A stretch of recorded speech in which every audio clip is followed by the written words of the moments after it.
चलिए अब हम आगे विद्युत धारा के बाद ओम के नियम को समझेंगे। ओम का नियम क्या है?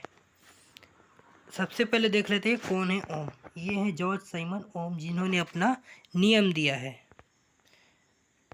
तो इन्होंने 1828 में अपना एक नियम दिया और इस नियम के का द्वारा ये पता चलता है कि विभवांतर और धारा में क्या संबंध है।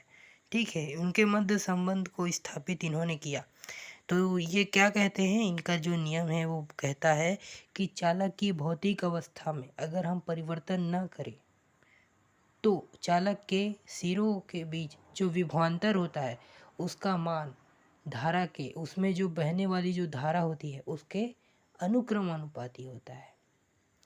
यहाँ पर समझिए, चालक की भौतिक अवस्था में हमको परिवर्तन नहीं करना है। मतलब चालक जिस ताप पर है वो उसी ताप पर रहेगा, चालक जिस दाब पर है उसी दाब पर रहेगा।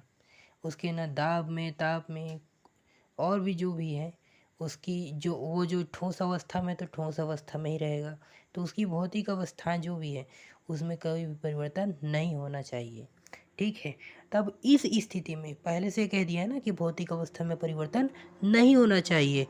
तो इस स्थिति में क्या होगा कि उसके किन्हीं दो बिंदुओं के बीच जो विभवांतर होगा, यानी विभव में जो अंतर होगा, वो उस तार में बहने वाली धारा के अनुक्रमानुपाती होगा। ये है ओम का नियम।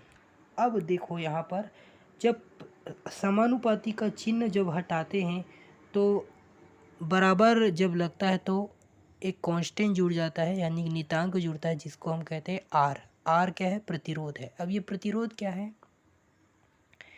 तो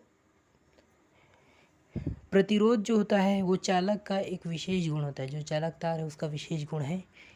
और ये एक ऐसा गुण है जिसकी वजह से वो चालक तार में जो बहने वाली जो धारा है उसके मार्ग में अवरोध उत्पन्न करता है। यानी कि ऐसा गुण है जिसकी वजह से बहने वाली धारा के मार्ग में अवरोध उत्पन्न होता है। जैसे कि पानी की जो धारा है उसमें चट्टान है, पत्थर है, ये मार्ग में उसके आ जाते हैं, जिससे उसके बहने में क्या होता है, वो पानी जो बहता है उसमें बाधा आती है। तो उसी प्रकार से जो प्रतिरोध है वो भी क्या करता है, मार्ग में अवरोध उत्पन्न करता है। इसको इस प्रकार के चिन्ह से दिखाया जाता है। प्रतिरोध का मात्रक ओम होता है।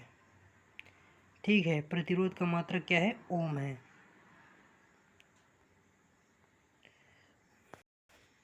तो यही था ओम का नियम।